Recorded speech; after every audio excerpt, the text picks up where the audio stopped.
তাকে দূরের কেউ ভাবে না। আমাদের রাজনৈতিক নেতৃত্বের মধ্যে যে সামন্ততান্ত্রিক মানসিকতা, যে জমিদারি ভাবটা আছে, সেগুলো আমরা সবসময় আমাদের রাজনৈতিক নেতৃবৃন্দের মধ্যে, অনেকের মধ্যে, সবার মধ্যে না হলেও দেখতে পাই।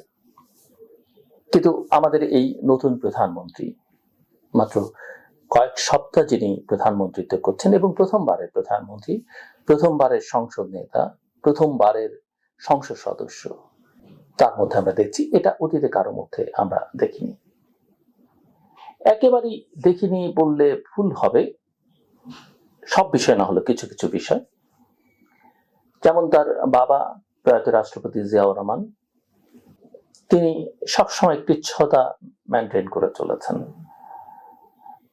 নিজে স্বল্পাহারী ছিলেন, অতিরিক্ত ব্যয় করতেন না, আত্মীয় স্বজনকে কাছে ঘেঁষতে দিতেন না, স্বজন প্রীতি একেবারেই ছিল না, ব্যক্তিগতভাবে নিজে কোনো দুর্নীতির মধ্যে জড়াননি।